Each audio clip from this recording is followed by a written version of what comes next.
Curtin Radio. Well, as I mentioned, we have with us in the studio Trevor Tough from Outback Grave Markers, and always people find it so interesting, your stories that you uncover, Trevor. Yeah, thanks, Jenny. As you do too, I guess. You find them interesting. I do, yes, and I think that's what really entraps you and gets you in on this.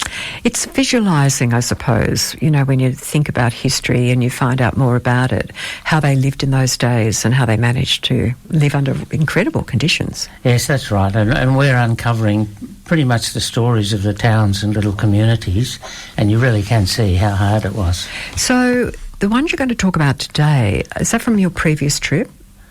Yes, we tend to go and do a recce first, and then we come home once we get all the information together, make the plaques, and then the next trip we go back and put them out. And this is the one you've got planned for the 6th of October? That's right, yeah. Tell us about that. Where are you going? Well, we'll be going up across the goldfields in the shires of Wooloona, Laverton and Leonora, and it includes making a start on marking all the estimated 2,000 graves. Wow, what a people. That are pre-1949 at their main cemeteries. Most of those graves don't have any headstones or identity at all. Why wouldn't they have done that back in the day? I suppose there was a lot of itinerant people coming in for the gold rush, and they died for one reason or another. But for you with no families. But then for you to be able to trace who they are, it's quite amazing. Yeah, if you're able to do it those today. Those shires have got very good burial records, so we start with their burial register. And then our research team just go one by one. Incredible. And they research their background. So we're only really able to do that these days, aren't we? Oh, it would have been almost impossible 30 years ago. That's right. So this is why it's so successful. And people are contributing and asking questions of you, and if you go out this way, maybe my realies were out there. And that's right, yeah. We get a lot of contact, and from your listeners as well. You know, we've had some really good feedback. Well, it's grown. You've started something here, haven't you? Yeah. Now, you're also going to complete the old cemetery, are you, of Comet Vale? That's right, yeah. We actually had the plaques ready on our last trip, but the Comet Vale Cemetery is right on the edge of the road, just south of Menzies, but it was very overgrown, and they had a contractor coming in to fence it and clear it all up, and I hope they've got that done by the time we go. Well, you get them working, don't you? We do. And you treat everyone with respect that they deserve. Now, you're not going to Queensland, but you're actually helping them out, is that right? That's right, yeah. We've got a new branch opened up over there, and we're currently making the first batch of plaques for them. Yeah. And so we're making 18 plaques. I'll have them finished next Thursday for an old abandoned cemetery called Dalby-Dilla, which is in the Shire of Maranoa. Yeah. Now, don't ask me where exactly that is, because I haven't had a look. How did they get in touch with you to be able to do this for them? This lady got onto our website and saw what we were doing and said, she had already researched about 300 graves in her local area in Western Queensland. And she got onto us, and she ended up flying over and had a meeting with us. And wow. And so we've set her up as a Queensland branch. You might be doing it worldwide next, Trevor. Just watch it. Be careful what you wish for. Australia's a fair bit.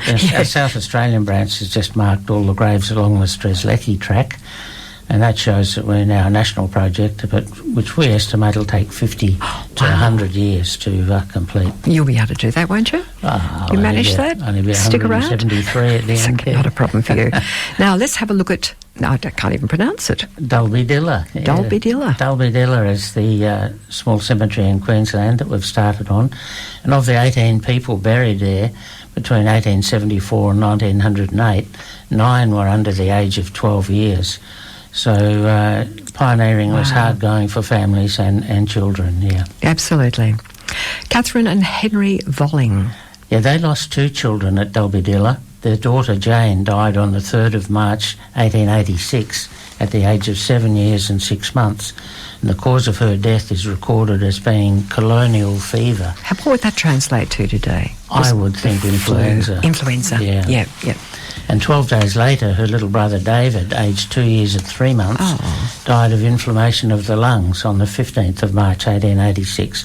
So it's shown me that geography made no difference to how hard life was in those days. Wouldn't have had the medical help either. Anywhere you were in Australia was hard going. Yeah. Well, obviously those viruses go anywhere, don't they? Yes, yeah. Goes to prove. Alfred Bird. Well, this is an interesting one. I told you a bit about Alfred Bird back in June this year, And our researchers have come up with some more of the story, so I thought I'd fill you in on that. Alfred was an ex-policeman and teamster who died as a result of being run over by his wagon. At the time, he was transporting liquid refreshment from Carnarvon to the annual Manilla races held on Williambury Station.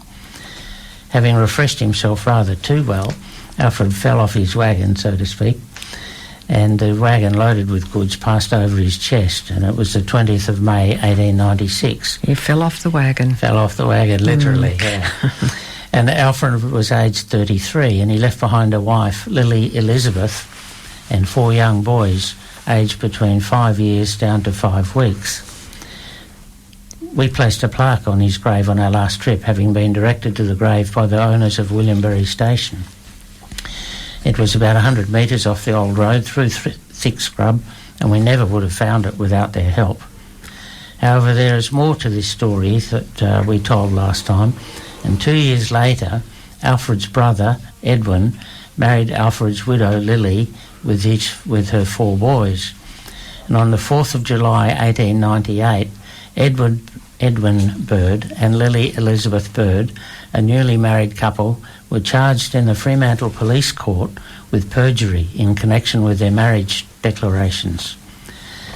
The case was based on the fact that a man could not marry his deceased brother's wife. By law in this colony, a man could marry a deceased wife's sister, but he may not marry his deceased brother's wife. Why would that be? I don't know. Quite complicated. So a man could marry his deceased wife's sister, but a woman couldn't marry her deceased husband's brother. I get it. That was the guts of it. And it was deemed that the marriage would not be legal in the Church of England, but it would be legal in any other church. The magistrates held that a prima facie case had been made out and committed both defendants for trial, bail being allowed at £25 each and 2 sureties of £25 each. So that's £150. Back an enormous amount of money. Huge, yeah. Later in July 1898, after hearing a quantity of evidence in each case, Magistrate Mr. Kidson submitted that the prosecution in both cases had failed. In the first place, the oath administered by the minister was not an oath within the meaning of the law. And in the case of Mrs. Bird, she had not signed the declaration until after the marriage ceremony. There had also been no proof brought up that Edwin was a brother born in wedlock of Alfred Bird. There was also no proof of Alfred's marriage with Lily, or that the father and mother of Alfred and Edwin Bird were married lawfully. Messy. So it sounds like the defence lawyer did a pretty good job. Yeah, definitely. So Edwin Bird and Lily were acquitted on a charge of making a false declaration to the registrar. The alleged offence was that Bird had married a deceased brother's wife and falsely declared to the registrar that there was no impediment to the marriage. Well, the jury found that the declaration was made without knowledge that any impediment existed. So there was a happy ending, especially for Lily and her 4 boys. And we see similar stories quite often. New widows with children had to quickly get remarried to survive because there was no supporting mother's pension. No, definitely not. Now, tell us about Jim McCracken. Well, on the 19th of January 1901, Jim McCracken, a 35-year-old prospector, was involved in an argument with his mate Harry Roberts at their campsite at Mount Weld, 16 kilometres south of Laverton. Harry was known to carry a rifle with him, and during the argument, Jim charged at Harry with a hammer, and Harry raised his rifle to warn him off. Jim grabbed the rifle and it went off.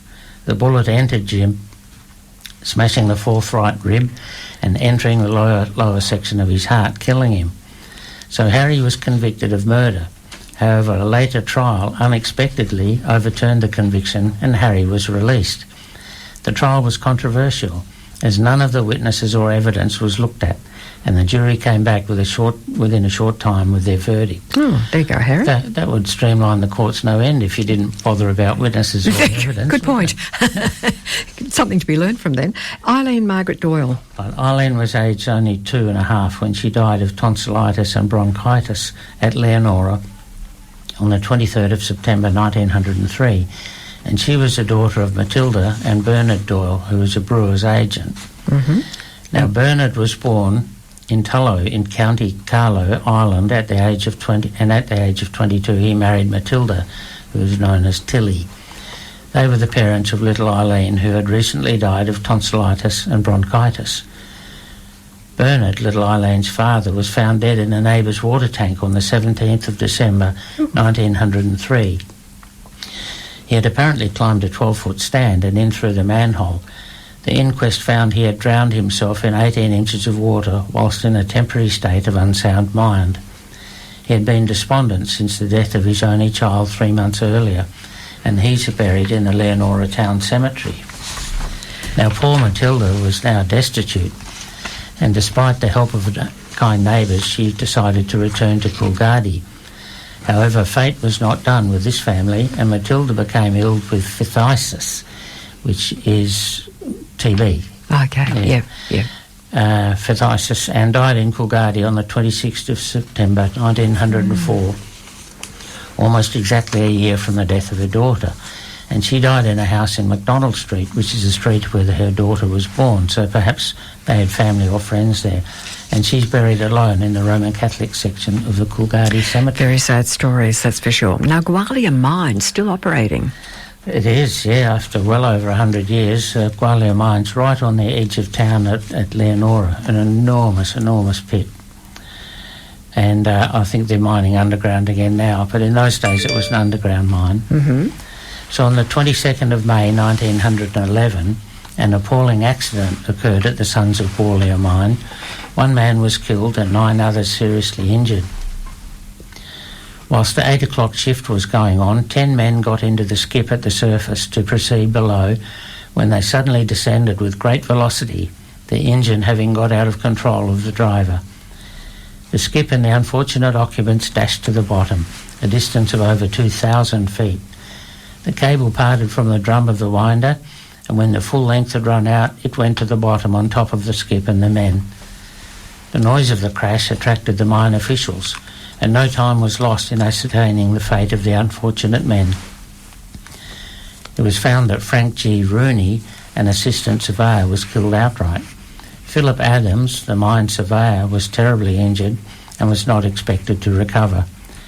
Harold Sharp was injured internally and was also in a critical condition. Vehicles were obtained to convey the injured men to the hospital, and doctors Cantor and Cameron were called to the scene of the accident. Dr. Cameron proceeded to the bottom of the shaft and rendered first aid preparatory to the men being hauled to the surface. The 8 sufferers were conveyed to the Leonora Hospital immediately.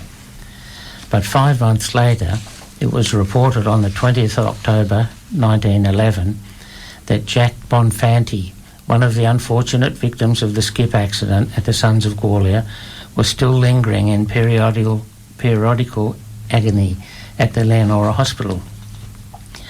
A fine stalwart man, on the 22nd of May, Jack had been reduced to a shadow, and his demise was merely a question of time. Awful. Being a single man without dependents, there was no value placed upon his life under the Workmen's Compensation Act. To that date, he had not received a farthing from the company, and in the inevitability of being relieved by death, probably no liability would exist, even to the extent of burial expenses. It was reported that £50 apiece had been offered to the other 4 victims, 2 of whom had visible permanent injuries. Ragolini had one leg several inches shorter than the other, and Tognolini received spinal injuries, apparently of a permanent nature. The final act in the skip tragedy of May that year was enacted when Bonfanti, the unfortunate Italian 4th victim, died after lying for 5 months in the hospital at Gwalia at Leonora with no possible chance of recovery. Giovanni Raimondo Bonfanti, known as Jack, was 26 years of age, born in Italy in 1885. Bonfanti had survived but died 5 months later due to a fracture of the spine, paralytic debility and septic condition. Of the 10 men who were in the bolting skip, 4 had died, 2 had resumed work, and the remaining 4 could be seen at Gwalia, crippled up for the remainder of their days, unable to work, burdens to themselves and friends, with very little, if any, assistance from the industry that they had helped to develop and prosper. Is there any acknowledgement of these men at the mine site? Do you know? No. There's not. That's a shame, isn't it? It is, yeah. Yeah. There was lots killed at Gwalior. I don't know how many, but lots. Well, it wasn't originally an open cut, was it? No, in those days it was a shaft. Oh my gosh, going all yeah. that way down. Incredible work to go into a mine like that. You know, they did for years. Interesting, all four of them were Italians. Yeah. And there was lots of Italians, and in fact the Epis family also came out from Italy. A lot of migrants came out to get work, didn't they, in the outback? And Jim Epis, one of the descendants, is the CEO at Leonora. Really? Yeah. That's incredible. There should be plaques, shouldn't there, for these men? Well, there's going to be. Oh, of course. What am I suggesting? Of course, that is fantastic. Yeah. But there should be something quite big for tourists to go in to see what the mine, the history of the mine. Yeah. You're doing a fantastic job. Now, if people want to go to your website, they can do so. Yes, it's www.outbackgraves.org. Simple as that. Simple. Good on you, Trev. And here is your song, and written by your son-in-law, right? That's right, yeah. Called Outback Graves. Lee Forster.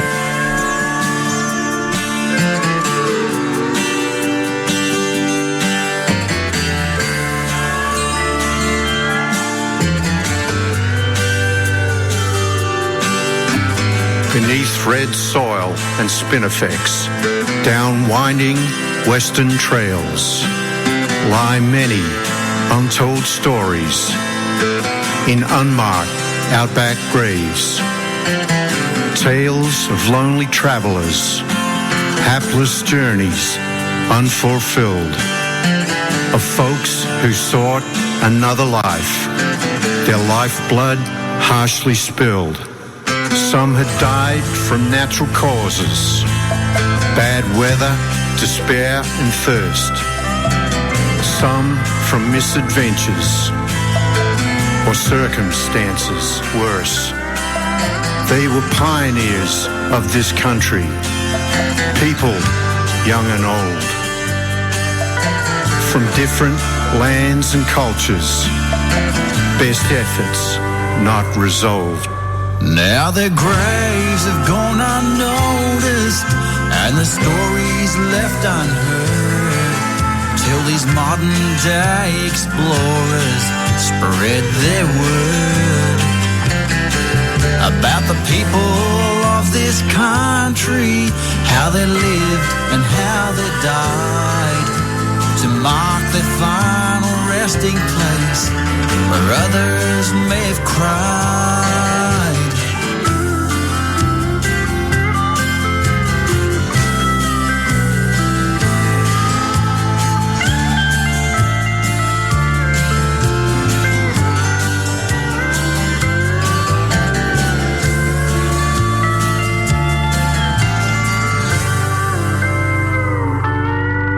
If you travel through the outback, across winding western trails, look beneath the soil and spinifex at the freshly remarked graves. It is there you'll find the stories of the pioneers of old, of their struggles and their fortunes, no longer left untold. Now their graves have been noticed and their stories have been heard. These modern day explorers have spread their word about the people of our country, how they lived and how they died, to mark the final resting place where others may have cried.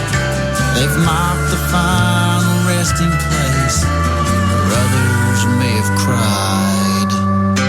Beneath red soil and spinifex, along winding western trails, lie rich and vibrant stories, marked by friends of outback graves. Curtin Radio.